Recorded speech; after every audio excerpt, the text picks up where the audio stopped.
특별한 인터뷰를 준비했습니다. 지난해 코로나19라는 어려운 상황 속에서도 교통안전에 힘써온 것이 바로 도로교통공단입니다. 또 방송이 TVN이고요. 오늘은 도로교통공단 윤종기 이사장님 모시고 특별한 이야기 나눠보도록 하겠습니다. 이사장님 안녕하십니까? 네, 안녕하십니까? 네, 정말 정작 저도 TVN 한국교통방송을 하고 있지만 도로교통공단을 또 잘 모르시는 분들도 우리 국민들 중에서 상당히 많지 않으실까. 상당히 중요한 역할을 해오고 계시는데 우선 전국의 TVN 애청자, 청취자분들께 인사 말씀 먼저 부탁드립니다. TVN 한국교통방송 청취자 여러분 안녕하십니까? 도로교통공단 이사장 윤종기입니다. 2021년 새해가 시작한 지 벌써 한 달이 되어갑니다. 새해가 됐지만 코로나19로 인한 어려움은 계속되고 있습니다. 일상생활뿐만 아니라 경제활동도 여전히 자유롭지 않습니다. 하지만 올해는 백신 보급과 치료제 개발로 세계가 코로나19의 고통에서 벗어나는 희망의 한 해, 회복의 한 해가 되리라 기대해 봅니다. 네. 청취자 여러분께서도 새해 좋은 일만 가득하시고 위기가 희망으로 바뀌는 행복한 한 해를 보내시기 바랍니다. 네, 이사장님 말씀만 들어도 이렇게 기운이 납니다. 네, 우리 청취자분들께서 아마 인사 말씀 들으면서 어디서 듣던 목소리인데 라는 생각을 하실 것 같은데 예. 우리 시사바다에서 항상 이렇게 이사장님의 교통안전 캠페인 들려드렸었는데 아마 기억나네요 하시는 분들이 아마 상당히 많으실 걸로 보입니다. 이게 또 방송에 아주 최적화된 음성이 아닌가 이런 생각도 드는데요, 이사장님. 고맙습니다. 난 그렇게 생각 안 했는데. 네, 방금 전에도 말씀 주셨는데 코로나19 또 장기화되고 있고 도로교통공단도 방역을 위해서 이제 많은 노력을 그동안 기울여 왔습니다. 우리 특집 방송도 상당히 많이 했거든요. 공단에서는 또 이제 직접 찾아와서 교육을 받아야 되는 분들도 있고 대면 업무가 많은데 이게 상당히 또 어려움이 많기도 했습니다. 그렇습니다. 저희들 도로교통공단 네. 업무가 많은 사람을 만나는 그 대면 업무가 주가 그렇죠. 많습니다. 네. 그래서 그러기 위해서는 우선 우리 직원들부터 코로나19로부터 지키는 게 가장 큰 임무다. 왜냐하면 대면 접촉을 통해서 우리 직원이 전파를 하면 안 되잖아요. 네. 이런 코로나19와 같은 이런 재난과 안전을 담당하는 것 재난 안전처를 저희들이 전담 부서를 좀 신설을 해서 운영을 하고 있고 네. 그게 재작년부터 설치가 돼 있는데 굉장한 효과를 좀 보고 있습니다. 그래서 지금 항상 우리 도로교통공단의 목적은 뭐냐면 우선은 코로나19로부터 대면업을 하고 있는 우리 직원들이 우선 안전해야 된다. 그래서 그런 안전의 어떤 그런 자세로 대면 서비스를 해야 되지 않느냐 이런 생각을 합니다. 그래서 구체적으로 자동 원조 체크 같은 걸 각 사업장마다 배치를 했고 그리고 칸막이 설치 같은 거 그리고 또 정부의 그 방역 지침을 갖다 철저하게 지금 지키고 있고 또한 그런 어떤 우리의 어떤 노력이 그 결과로서 정말 다행스럽게도 지금까지 저희들 직원이 한 명도 확진자가 없다는 것은 굉장히 제가 자랑하고 있습니다. 저는 또 이사장님께서 따로 팬이 있을까라고 생각을 했는데 팬들이 많으신데요. 9799님 이사장님 반갑습니다. 항상 많은 노고에 큰 박수 보냅니다. 라는 문자를 보내주셨고요. 7850님 최고 멋쟁이 윤종기 이사장님 늘 응원합니다. 배선장님 화이팅. 이사장님 덕분에 이 배선장까지 또 묻어가고 있는데 2702님 윤종기 이사장님 반갑습니다. 짝짝짝짝 항상 건강하십시오. 화이팅. 감사합니다. 오늘 또 주변 분들을 푸신 건 아니시죠? 저는 몰랐습니다. 네. 이렇게 또 이사장님 또 목소리 듣고 반가워서 문자들을 많이 보내주시고 있는데 계속해서 좀 우리 도로교통공단도 적극적으로 응원해 주시면 좋겠습니다. 도로교통공단의 우리 가장 중요한 사회적 역할은 역시 교통사고 없는 안전한 도로 바로 우리 기관의 이름에도 있듯이 지난해 그래도 교통사고가 많이 줄었습니다. 네, 그렇습니다. 네. 저희들 목표이기도 하고 정부가 지금 교통사고 사망자를 내년까지 한 2,000명대로 줄이려고 지금 목표를 삼고 있습니다. 근데 실제 사실 2016년에 1년 한 4,292명에 달했던 교통사고 사망자가 지난해 10월 말 기준으로 보면 한 2,000명대 한 2,587명으로 줄었습니다. 그러나 근데 많이 줄었지만은 OECD하고 비교해 보면은 가령 차량이 1만 대당 OECD 기준이 한 1.0명인데 저희들은 아직 네. 1.2명 정도 되고 있고요. 아하. 또 한 10만 명당에 보면 5.6명인데 우리는 6.5명 정도 돼서 아직 차이가 좀 있습니다. 네. OECD 기준으로 볼 때. 네. 우리 교통사고의 그 사망자 중에 보행자 비율이 한 40%를 차지합니다. 하하. 이게 아주 문제가 있죠. 그래서 네. 이런 것을 좀 이렇게 더 줄이는 그런 정책으로서 저희들이 도심부에서는 한 50km, 네. 또 이면부에서는 30km 하는 5030 그 정책을 좀 펼치고 있습니다. 이사장님, 이 정책이 5030 정책이 또 우리 교통공단의 정책인 거죠? 네. 국가와 경찰청과 도로교통공단이 건의를 했고 네. 그 정부에서 그것을 받아들여줌으로써 아하. 그에 대해서 저희들이 주도적으로 지금 실시를 하고 있습니다. 네. 그래서 공단도 그 5030 정책을 위해서 행정안전부 등 그 기관과 함께 교통시설을 갖다 개선하고 네. 있고 또 사고를 줄이기 위해서 노력을 하고 있습니다. 또한 교통사고 치사율이 높은 위험지역을 정밀 분석해서 특별 관리하고 사고 예방 대책을 마련하는 데 좀 노력하고 있습니다. 이 이사장님 말씀 주신 대로 특히 보행자 사망 사고에서 비중을 많이 차지하고 있는 것이 아이들 네. 그리고 또 노령자분들입니다. 그것을 통해서도 위에서도 줄이기 위해서 도로교통공단은 계속 노력을 하고 있고요. 도심부의 속도가 조금만 줄어도 또 보행자가 좀 안전해지지 않겠습니까? 그렇습니다. 그것도 참 우리 운전자분들도 적극적으로 잘 동참을 해 주시면 좋겠습니다. 9543님, 이사장님 목소리 짱입니다요. 또 캠페인을 정확하게 들으셨던 분이 계시네요. 0356님, 블랙 아이스 위험성을 알리는 이사장님 항상 건강하세요. 화팅! 네, 7499님입니다. 이사장님 반갑습니다. 목소리 들으니 참 좋으네요. 항상 건강하시고 승승장구하십시오. 멀리 부산에서도 항상 응원합니다. 전국적인 인지도를 또 가지고 계시네요. 유튜브에서도요. 이명옥님, 이사장님 도로교통공단 소식 감사합니다. 이미숙님, 어머나 이사장님 목소리만 듣다 화면으로 뵈니 반갑습니다. 유튜브로 들어오시면요. 지금 윤정기 이사장님을 또 바로 여러분들이 확인할 수가 있습니다. 자, 지난해로 한번 돌아가 봅니다. 민식이법, 윤창호법 등 어린이 교통사고 또 음주운전 사고 예방에 정말 공감이 많았던 게 정말 지난해였습니다. 네, 문재인 대통령도 더 많은 관심을 기울였는데 앞으로 도로교통공단의 역할도 중요하지 않겠습니까? 맞습니다. 그렇습니다. 네. 그래서 공단은 그 어린이 교통사고하고 음주운전 사망자를 줄이기 위해서도 올해도 모든 역량을 집중할 계획입니다. 네. 정부는 어린이 교통사고를 줄이기 위해서 내년까지 어린이 보호구역에 무인 교통 단속 장비, 그러니까 네. 소위 말하는 CCTV 말하죠. 네. 이거 신호등을 좀 설치를 합니다. 그래서 향후 한 3년간에 걸쳐서 한 8,800여 대를 좀 설치할 예정입니다. 네. 근데 이게 설치한다고 다 끝나는 게 아니고 그 기준이 맞는가? 그러니까 우리 도로교통공단에서 그 장비를 다 검증을 해줘야 됩니다. 그 기준에 맞게끔 그걸 대비해서 저희들이 공인 검사 부서를 좀 신설을 했고 또 그런 단속을 위해서 주행 영상을 통해서 속도를 산출하는 그런 기술도 지금 저희들이 지금 개발하고 있습니다. 네. 그래서 또 어린이 보호구역 인증제를 통해서 그러니까 일정한 기준을 정해주는 거죠. 말하면 거기에는 뭐 이제 법적으로 뭐 이렇게 30km 이하지만은 뭐 가속 방지턱 같은 걸 한다든가 아니면 건너물 같은 걸 좀 더 좀 넓게 한다든가 선명하게 하는 색깔 뭐 이런 식으로 어떤 기준을 정해서 그런 인증제를 통해서 안전한 교통 환경도 저희들이 조성을 하겠습니다. 이사장님 이것도 좋더라고요. 학교 근처에 있는 학교에 가까운 횡단보도에는 이런 음성으로도 경고를 해주더라고요. 너무 도로에 가까워요. 좀 물러나세요. 휴대폰은 지금 보지 마세요. 이런 것도 상당히 좋은 아이디어 아니겠습니까? 그렇습니다. 그리고 그 시인성 있게끔 한다든가 그렇게 어떤 서류와 빛을 통해서 충분히 인지할 수 있도록 하는 그런 어떤 것을 저희들이 좀 조성을 하고 있습니다.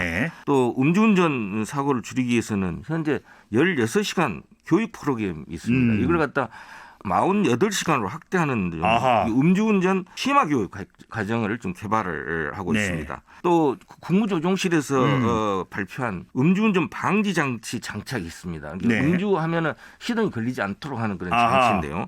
이걸 원활하게 어떤 시행될 수 있도록 기술적인 연구 또 성능 실험 등을 저희들이 지원할 계획입니다. 그렇군요. 도로교통공단은 방금 전에 이사장님 말씀하신 대로 음주운전을 막기 위한 많은 노력을 또 기울여갖고 특집 방송도 했는데 우리 청취자분들도 음주운전 근절을 위한 많은 아이디어를 보내주고 계십니다. 7949님, 음주운전 마지막 해법은 이유불문 원 스트라이크 아웃제가 맞다고 봅니다. 아니면 상상 초월 과태료 1억 원 정도. 네, 과태료를 매기면 어떨까요? 네, 9645님, 전국민 음주운전 신고 포상제가 가장 효과적일 것 같아요. 누가 신고할지도 모르는데 음주운전 할까요? 아, 이것도 좋은 방안이라는 생각이 들고요. 1666님, 음주운전 적발 시 차량 압류는 기본이고요. 다시는 운전을 못하게 만들어야 된다고 생각합니다. 8411님, 술 먹고 차를 타면 자동차가 감지를 해서 시동이 안 걸리는 장치를 하면 이거 자율주행차 같기도 하고. 예. 이사장님, 이런 우리 청취자분들의 아이디어 어떻게 보십니까? 이 상상이 현실이 돼 가는 게 바로 4차 혁명의 핵심이라고 생각합니다. 그 자율주행차 자체도 우리가 네. 옛날에 상상이 현실화되어 있는 거고 네. 요새는 이제 플라잉카, 그러니까 어떤 미래차라고 그러니까 굉장히 다양한 그렇죠. 방법으로 지금 진화되고 있기 때문에 아마 그 우리 청취자 여러분이 말씀하신 음주 냄새가 감지가 되면 아예 시동을 걸리지 못하게 하는 네. 뭐 그런 건 충분히 가능하다고 생각합니다. 세상이 변하고 있습니다. 절대 술 한 방울 드셔도요 운전대를 잡지 않았으면 좋겠습니다. 자, 우리 사회는 점차 비대면 사회로 전환이 되고 있는데요. 이사장님, 전 국민에게 또 우리가 대면 교육이 아니라 비대면 교육을 위한 콘텐츠도 제공을 하고 있다면서요. 네, 그렇습니다. 우리가 코로나 이후 시대라는 게 가장 대표적인 게 그 온라인상, 즉 그렇습니다. 비대면 사회가 되어 가고 있잖아요. 네. 그래서 저희들 공단도 이런 비대면 교육을 위한 어떤 콘텐츠를 지금 마련하고 있습니다. 아하. 지난해까지는 통학버스 동승자 보호자, 네. 그러니까 보호자가 탑승하게 돼 있죠. 그분들하고 네. 또 초, 중, 고등학교 선생님을 중심으로 그 교통안전 그 영상, 그 콘텐츠를 아하. 제공을 했고 네. 올해는 이제 유치원 선생님들까지 그리고 긴급 자동차 운전자까지 네. 대상을 확대할 예정입니다. 특히 그 초, 중, 고등학교 학생하고 관련한 교육 과정과 또 최근 사고 발생이 많은 그 개인형 이동 그렇죠. 장치, 킥보드 같은 경우에. 네. 예, 뭐 PM이라 그러죠. 네. 그걸 이제 우리 요새는 뉴딜 정책을 반영한 친환경 자동차 관련 그런 영상, 그리고 콘텐츠를 새롭게 지금 마련하겠습니다. 상당히 또 다양합니다. 예, 네. 그렇습니다. 이걸 통해서 또 온라인 교육을 활성화시킬 수 있는 또 계기가 될 거라는 생각도 드는데 이사장님, 안전에 대한 이야기를 또 하자면 이건 뭐 정말 안전은 그 중요성을 아무리 강조해도 지나치지가 않은 것인데 결국 이제 도로로 나가기 전에 이는 인식이 중요할 겁니다. 네. 절대로 나는 술을 마시면 운전 안 한다. 또 안전이 최우선이다. 이런 생각인데 언택트 시대에 맞춰서 모바일 운전 면허 서비스가 도입됐는데 이것도 상당히 좋은 평가를 받고 있습니다. 네, 이게 아주 폭발적으로 지금 호응을 받고 있습니다. 네. 이게 이제 이 IT 기술 발달로 이제 모든 정보가 네. 인터넷 기반 내지는 모바일 플랫폼으로 수렴되는 시대입니다. 네. 저희들이 이런 변화에 맞춰서 지난해부터 그 모바일 운전면허 서비스를 실시하고 있습니다. 그 모바일 운전면허 서비스는 우리 도로교통공단과 네. 경찰청 네. 그리고 이동통신 3사에서 개발한 국내 최초로 디지털 공인 신분 확인서입니다. 네. 모바일 운전면허 서비스로 지난해 저희들이 정부 혁신 경진 대상에서 그 대통령상을 수상했는데요. 와. 이게 온 오프라인에서 모두 사용이 가능합니다. 네. 그리고 전국 27개 운전면허 시험장에서 실물 신분증이 없이도 운전면허 재발급도 가능합니다. 네. 네, 그래서 오남용 내지는 도용이 되지 않도록 블록체인 기술이 지금 활용이 돼 있어서 위조나 보안 문제가 굉장히 강화됩니다. 그래서 아마 이런 모델이 네. 앞으로 지금 행정안전부에서 추구하고 있는 신분증, 지금 저희들 주민등록증이죠. 그러니까요. 네, 그것을 지금 이제 작업을 하고 있습니다. 네. 그걸 모바일화하는 거, 예. 그게 저희들이 최초로 이 모델로 아마 따라갈 가능성이 큽니다. 우리 도로교통공단도 이게 모바일 시대를 열어가는데 일조를 하고 있는데 이사장님도 아시겠지만 이게 도서관에 갈 때도 신분증을 안 가져가지고 상당히 난처한 경우가 있거든요. 두고 왔네 이럴 때 이 휴대폰에서 바로 제시할 수 있는 모바일 운전면허증이 있으면 이게 해결되거든요. 네, 그렇습니다. 앞으로 이제 정차 점차 이 모바일 시대에 더 많은 서비스가 이제 제공이 될 텐데 그만큼 우리 도로교통공단도 역할을 하고 있습니다. 0259님, 윤종기 이사장님 캠페인 하실 때부터 이사장님 왕팬입니다. 이 캠페인이 상당히 큰 효과가 있었나 봅니다. 경기도에는 한국교통방송국이 없어요.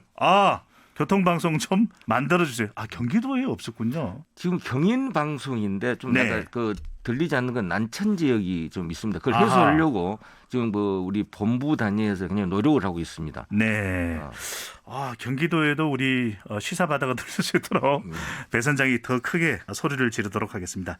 자, 스마트 교통과 관련해서 이야기를 나누고 있는데 아까도 우리 이사장님께서 이 자율주행 4차 산업혁명 이야기를 하셨습니다.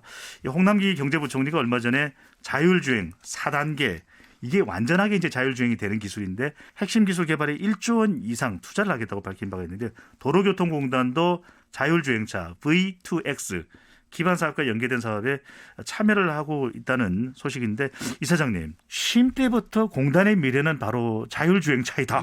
이런 말씀을 주셨는데 그렇게 말씀하셨던 특별한 이유가 있고 지금 얼마만큼 도로교통공단이 또 관여가 되고 있는지도 궁금한데요. 저희들 도로교통공단의 어떤 그 설립 취지 목표가 바로 어떤 도로상에 있는 어떤 그런 모든 교통사고로부터 국민의 생명과 재산 안전을 지키는 겁니다. 네. 근데 왜 우리 도로교통공단의 미래차가 즉 자율주행차가 돼야 되냐면은 자율주행차가 왜 자율주행차가 필요하냐 하면 여러 가지 이야기를 할 수가 있습니다. 그러나 나는 한 3가지 정도로 요약을 하고 있는데요. 이 자율주행차는 우선 사고를 줄일 수 있어요. 이게 교통사고를 분석을 해보면은 그 교통사고의 모든 어떤 원인 중에 거의 90%가 사람의 잘못, 안전운전 부주의라든가 신호위반이라든가 사람의 실수가 90%를 차지해요. 그러면은 미래차, 즉 자율주행차의 경우에는 자동차가 스스로 인지하고 상황을 판단해서 제어하는 그런 3가지 작용을 하거든요. 그러면 인간의 실수를 최소화시킬 수 있다는 거죠. 그리고 두 번째는 이 자율주행차는 필연적으로 어떤 내연기관이 전기차로 돼갑니다. 그리고 그렇게 함으로써 어떤 환경을 보호할 수 있고 친환경. 친환경이 돼요. 그다음에 세 번째는 이 자동차가 그러니까 교통약자 즉 노약자라든가 어린이 또 우리 장애인분들 운전할 수 없는 장애인분들을 위한 어떤 이동권을 보호해 준다는 이런 다양한 어떤 어떤 좋은 점이 있습니다. 그래서 저희들은 앞으로 도로교통공단의 미래는 또 바로 자율주행차에 있다 그래서 거기에 대해서 저희들이 여러 가지 도로상에 어떻게 안전하게 주행이 가능하느냐 그래서 실도로에서 지금 연구를 하고 있고 그리고 그 테스트할 수 있는 통신 기술 이게 신호등과 이 자율주행차하고 통신할 수 있는 그런 V2X 그런 통신 기반을 지금 저희들이 지금 대구에서 지금 실험을 하고 있습니다. 그래서 16군데 좀 그런 어떤 통신을 통한 자율주행차에 지원 어떤 시스템이 지금 가동이 되고 있고 그 대구 전체가 또 그렇게로 갈 거고 또 그 뒤에는 아마 전국적으로 디지털에 가서 VTX가 장착이 될 겁니다. 이게 공단의 미래는 바로 자율주행 차량이다. 이거 교과서에 올라가지 않을까라는 생각이 들기도 하는데요. 이사장님 설명 잘 들었고요. 이사장님, 올해가 이제 또 자치경찰제의 원년인데 우리 도로교통공단도 동반해서 준비를 하고 있는 거죠? 네, 그렇습니다. 올해 7월 달부터는 아마 전면적으로 실시가 될 겁니다. 그래서 우리 도로교통공단은 지방자치단체나 경찰청과 함께해서 또 국민 생명을 지키는 교통안전 분야에서 중요한 역할을 할 것이라고 생각이 듭니다. 우선 이제 가장 중요한 게 자치경찰의 업무가 그 학교폭력, 아동 여성평등, 교통법규 위반 단속 이런 거 있지만 그 교통법규 내지는 이런 교통에 관련된 것이 아마 주가 될 것입니다. 그래서 저희들이 7월 달 전면 도입이 되면은 교통사고 다발적 개선 사업이라든가 어린이 교통사고 줄이기, 고등운전자 면허 관리 등 사고를 줄이고 생명을 살리기 위한 주요 사업에서 그 지역 실정에 맞게 실시할 수 있어서 아마 큰 성과를 낼 것으로 기대하고 있습니다. 사망사고는 정말 빨리 많이 줄어들었으면 하는 바람 간절하고요. 이사장님, 이게 말씀 나누다 보니까 시간이 너무 빨리 갑니다. 마지막으로 우리 공단의 미래 먹거리는 무엇인지 그리고 우리 청취자분들 국민에게 도로교통공단을 통해서 전달될 희망의 메시지 한 말씀 부탁드리겠습니다. 다가올 미래는 어떤 더욱 안전하고 네. 자유로운 이동이 가능한 사회가 될 거라고 생각합니다. 네. 이게 지금 옛날에 우리가 상상으로 그려본 미래가 지금 현실이 되고 있고 네. 한 번도 경험하지 못한 공간 이동의 세상을 우리가 만날 수도 있습니다. 네. 공단 이와 같은 혁신적 변화에 맞춰서 각 사업 영역이 더욱 안전한 도로 네. 그리고 사람이 중심이 되는 친환경 교통 환경을 조성하는 데 목표를 두고 노력하겠습니다. 네. 특히 우리 공단이 많은 교통 관련 안전 빅데이터 데이터가 있습니다. 이걸 네. 인공지능 기술과 연계해서 더욱 고도화되고 높은 부가가치를 가진 정보를 생산하는 데 주력하겠습니다. 네. 이를 통해서 공단이 국민 안전을 책임지는 미래 대한민국 도로교통 안전에 큰 역할을 담당할 수 있도록 온 힘을 쏟겠습니다. 네. 도로교통은 안전과 또 발전을 위해서 앞으로 이사장님과 함께 시사바다도 더 많은 노력을 해나가겠습니다. 이사장님 오늘 말씀 감사합니다. 감사합니다. 네, 선물 받으실 분은 개별 연락 드리고요. 진행이 저는 시사바다의 선장 배종찬이었습니다. 내일 뵙겠습니다.